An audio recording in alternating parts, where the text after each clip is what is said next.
बताओ जी, नगर पालिका और निकाय चुनाव अभी हरियाणा में होने हैं। आपके प्रदेश अध्यक्ष ने घोषणा की है कि वो एक सिंबल पे लड़े जाएंगे जी तो इसको लेकर आप क्या कहना चाहोगे? बिल्कुल, हमारे जो पार्टी के अध्यक्ष हैं आम आदमी पार्टी के सुशील गुप्ता जी, और आम आदमी पार्टी के हमारे सर्वे सर्वा, ये हमारी एक मीटिंग हुई थी दिल्ली के अंदर। संदीप पाठक जी हैं, केजरीवाल जी हैं, अरविंद केजरीवाल जी, इन सब का एक फैसला था कि पूरे हरियाणा में नगर निगम का भी, नगर पार्षद का भी और ये हमारा नगर पालिका का सभी इलेक्शन पार्टी सिंबल पर लड़ेगी। तो हमारे को भी ऊपर से आदेश आए हैं, हम सारे के सारे उस मीटिंग में थे कि अपने नारनौंद में जाके तैयारी करें। चेयरमैन भी हमारा पार्टी सिंबल पे होगा और पूरा नारनौंद का जो वार्ड का जो इलेक्शन है, जो एमसी होंगे वो भी हमारे पार्टी सिंबल पे होंगे। तो क्या इसके लिए कोई आपने कसरत करनी शुरू कर दी है कि भाई सभी वार्डों में या चेयरमैन पद के लिए आपको उचित प्रत्याशी मिल पाएगा? बिल्कुल, क्यों नहीं, हमारे पास सारी चीज़ें हैं और इसीलिए हम सारे के सारे बैठ के ने, बल्कि हमारे पास तो नंबर्स ज़्यादा हैं हर वार्ड के साथ। हम तो उनमें से चूज कर रहे हैं कि भाई किसको लड़ाए, कौन सा सही रहेगा। तो क्या प्रायोरिटी रहेंगी, जैसे नगर परिषद के चुनाव लड़ने के लिए क्या आपके मुद्दे रहेंगे? हमारे मुद्दे तो वही है कि भी एजुकेशन और हेल्थ पे केजरीवाल सरकार काम करती है और हमारा सबका ही ये है कि भी हमारे इस गांव में एक तो शराब के ऊपर बड़ा लोग इलेक्शन में बड़ा होता है कि भाई शराब बांटना, पैसे बांटना, ये गंदगी। हमारा मुद्दा तो यही है कि जी जैसे केजरीवाल जी के रास्ते हैं कि हमने शिक्षा और स्वास्थ्य पर काम करना है और हम शिक्षा और स्वास्थ्य पे ही काम करेंगे। यहाँ भी हमने गंदगी को हटाना ही तो हमारा मकसद है। गंदगी तो दुनिया फैला ही रही है। आपने जो इलेक्शन हुए थे अभी दिल्ली में भी हुए थे और अपना हरियाणा में भी इलेक्शन था, तो गंदगी तो देखी थी आपने कि कोई पैसा बांट रहा है, कोई शराब बांट रहा है। 15 हमने कहा जी, हमारी एनजीओ है अमेरिका की, हमारी अपनी यार इंटरनेशनल, 15,000 लोगों के नशे छुड़वाए हैं। यहाँ इन्होंने महीने में ही 15,000 नशेड़ी बना दिए। तो ये कोई सिस्टम थोड़ी, देश को बर्बाद करने वाले लोग हैं ये। पिछले 10 साल से कोई विकास नहीं हो पा रहा है नारनौंद का। तो आम आदमी पार्टी के जो चेयरमैन बनेगा या पार्षद बनेंगे, कोई विकास का रोड मैप तैयार किया उन्होंने? पूरा रोड मैप दिमाग में है केजरीवाल जी के। हमारा यहाँ चेयरमैन बनते ही 6 महीने में पता चल जाएगा कि हाँ कुछ न कुछ चीज़ बन गई। मतलब आप देख रहे हो पिछले 10 साल से चारों तरफ गंदगी पड़ी है, सफाई कर्मचारी सफाई नहीं काम करते। और इवन मैं तो यही कह रहा हूँ कि भी पिछले दिनों यही है कि जी ठेकेदार की होड़ लगी रहती है जी, ठेकेदार ये आएगा, ठेकेदार कौन आएगा, और उसमें फिर कमीशन खाना। ये कमीशन खोरी का काम तो नारनौंद में तो नहीं चलने देंगे हम। अगर हमारा हाथ पकड़ लेती है जनता यहाँ, मतलब ये दिखा देंगे हम 5 साल के अंदर अंदर कि काम होता क्या है और विकास क्या होता है और ईमानदारी क्या होती है और गरीब से गरीब आदमी तरक्की कैसे कर सकता है। ये चीज़ तो हमारे पास है। बीजेपी और कांग्रेस भी सिंबल पे चुनाव लड़ रही है और बीजेपी के लिए काफ़ी लोगों ने एक लंबी उनकी लिस्ट है नारनौंद में चेयरमैन के लिए अप्लाई किया है। मैंने वो लिस्ट तो नहीं देखी, लेकिन मुझे लगता है कि कोई सोशल आदमी तो मेरे पास उनके पास होगा ही नहीं, और होगा तो मेरी समझ वो बीजेपी के पास जाएगा भी नहीं।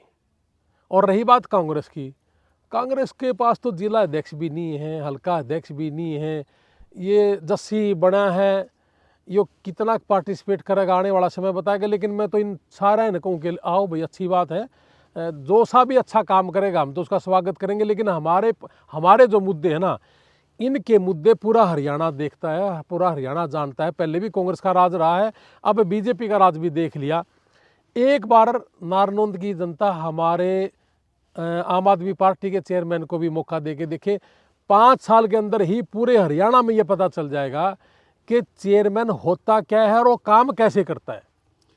अभी दिल्ली में हाल ही में चुनाव हुआ था, मतगणना आई है, आम आदमी पार्टी की को हार का सामना देखना पड़ा है। केजरीवाल भी आपकी पार्टी की जो सर्वेसर्वा थे, केजरीवाल जी भी वहाँ पे चुनाव आ रहे हैं, इस पर आपका क्या कहना है? सर, अभिमन्यु को चक्रव्यूह के तहत मारा गया था, आपको भी याद होगा ये सारी चीज़ें। हमारी तो महाभारत है ये, है ना। उसी महाभारत और चक्रव्यूह की तरीके से जैसे 2.5 साल तो कोविड का गया और इलेक्शन से 1 साल पहले झूठे केस फंसा करके केजरीवाल जी को अंदर दे दिया और 3 महीने पहले निकाल के और फिर जैसे हरियाणा का चुनाव कर दिया। तो 3 महीने में ना तो दिल्ली संभली और ना हरियाणा संभल पा, यानी कि पूरे तरीके से। और दूसरी चीज़, केजरीवाल जी की कॉन्स्टिट्यूंसी में मैं वहाँ का प्रभारी था, वहाँ पे एक अलग चीज़ देखी मैंने कि 21,000 से जीते थे केजरीवाल जी पिछली दफ़ा 2020 में। इस बार 18,000 वोट काट दिए। हमने जो बनवाए वो बने ही नहीं। और उसके बाद इलेक्शन से 3 दिन पहले एक सोसाइटी थी, उस सोसाइटी में आदेश आया कि आपको नए घर की चाबी दे रहे हैं, आज आप शिफ्ट हो जाओ। तो 100 के 100 घर शिफ्ट कर दिए। वो 2 दिन पहले उसको शिफ्टिंग में लगा दिया, बड़े तरीके से शराब बांटी, पैसा बांटा, इवन 3,000 5,000 दे दे के उंगलियों पे निशान लगा दिए कि वोट डालने की जाने की जरूरत नहीं है। लोगों को डराना, साड़ियाँ बांट दी, 1100 रुपये देंगे हम, 2100 रुपये देंगे, शॉल दे दिया। मतलब क्या बताऊं, जितनी गंदगी मैंने। इवन एक और बताऊंगा हम आपने, मेरे साथ भी ऐसा हुआ कि मैं खड़ा था और हम सारे के सारे, हमारी 6-7 लोगों की टीम थी, हम सारे बड़े प्यार से, ईमानदारी से, नियत से काम कर रहे थे। हर कोई करता है जी, हरियाणा में भी आए थे, दिल्ली से भी आए थे, पंजाब से भी आए थे, हम भी गए हैं। कोई भी आदमी, सबको इंस्ट्रक्शन थी बीजेपी के लोगों को, एक कॉल करनी है बस थाने में। कॉल करी, पुलिस आई, 12:30 बजे लेके गई थी हमें, रात के 10:30 बजे छोड़ी। मैं कहा जी जुर्म तो बताओ, कि जी फोन आया ऊपर से। मैं कहा सर फिर फोन आया तो कार्रवाई कर लो। अब कार्रवाई भी नहीं करे क्या? रात के 10:30 बजे, मतलब तंग करना। बहुत लोग जो डर गए, बहुत सी महिलाएं आई हुई थी टीम बाहर से भी, वो डर गई, अपनी वापस चली गई। तो वही श्याम दाम दंड भेद, लेकिन गंदा तरीका के डराना। हमारा जो इलेक्शन था आम आदमी पार्टी दिल्ली में, वो पुलिस और इलेक्शन कमीशन के खिलाफ था, न कि बीजेपी के खिलाफ। तो ये है क्या? अब आपने, मैं एक और उदाहरण देता हूँ। इलेक्शन हुआ, 6 बजे खत्म हुआ, सभी पोलिंग एजेंटों ने अपने अपने ब्यौरे दे दिए, ऑफिसरों ने भी दे दिए। इलेक्शन कमीशन ने 2 दिन तक ये नहीं बताया कि वोट परसेंटेज हुई क्या है। आम आदमी पार्टी ने इलेक्शन कमीशन से, मतलब काउंटिंग से 1 दिन पहले 7 तारीख को शाम ने उनकी वेट करके बार बार कहने के बावजूद भी नहीं दिए। आम आदमी पार्टी ने अपने आंकड़े जारी कर दिए कि इतनी महिलाओं ने वोट डाले, इतने आदमियों ने डाले। इसके घंटे के बाद टीवी पे भी आ गई। तो ये है क्या? इसका मतलब पूरे देश में एक ड्रामा बना रखा है कि इन्होंने इलेक्शन कमीशन को भी हायर कर लिया, सब कुछ। एक गंदी राजनीति देखने को मिली। इस तरह से मैंने कभी जिंदगी में, पूरे इंडिया में कभी किसी की भी पार्टी हुई, कभी ऐसी गंदगी देखी नहीं थी। दिल्ली की हार का हरियाणा में भी असर पड़ा है, क्या पार्टी अपने आप को स्टैंड पे खड़ा कर पाएगी? 44% वोट आया है आम आदमी पार्टी का, और 45% वोट आया है भारतीय जनता पार्टी का। 3% का फर्क है। वोट तो परसेंटेज वहीं की वहीं खड़ी है जी हमारी। ये एक अलग बात है कि हमारे एमएलए थोड़े घट गए, बाकी जो हारे हुए हैं, कोई 1000 से है, कोई 2000 से, इससे ज़्यादा का तो है भी नहीं।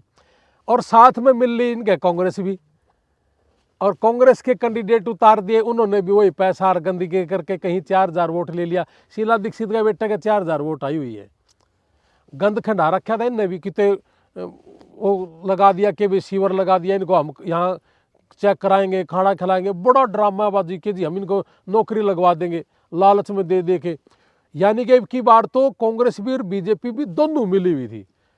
15 सीट ऐसी हैं जिनमें 1000, 2000, 4000 का फर्क है, और उतना ही कांग्रेस पार्टी का आई हुई थी। यानी कि पूरा ड्रामा दोनों ने मिलकर करा है। आम आदमी पार्टी को तो मैंने कहा ना कि चक्रव्यूह की तरह, कि पहले जेल में डाल दिया, वो चक्रव्यूह था कि इस समय डालना है इनको।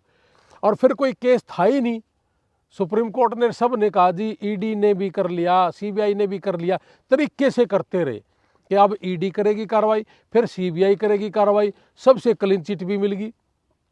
उनके पास कोई मुद्दा तो था ही नहीं, करेंगे क्या? अभी नगर पालिका चुनाव को लेके 17 तारीख को नॉमिनेशन की आखिरी डेट है, कब तक आपकी लिस्ट फाइनल हो जाएगी? हमारी तो फाइनल है जी। हम तो ऊपर से हमारे पास परफॉर्मे आ गए हैं। हम अभी प्रेस कॉन्फ्रेंस करते हैं, हम बैठेंगे सारे भाई, और बैठते हमारे तय कर देंगे, और हम 2-3 दिन के अंदर अंदर तय कर देंगे। सारी चीज़ हमारे पास तय है, सारा सौदा। यानी डेडलाइन कब तक की है कि आप उस दिन तक आपके सारे प्रत्याशी? देखो, हमारे पास डेडलाइन की बात नहीं, हमारे पास 17 तक का समय है। हम बहुत अच्छे से देख के, आपस में बात करके, चूज करके, क्योंकि हमारे पास नंबर्स ज़्यादा हैं, तो हम अपना पूरे तरीके से करेंगे काम। ऐसा नहीं है कि जल्दबाजी किस बात की, हमारे पास समय है। ठीक है। बहुत बहुत धन्यवाद।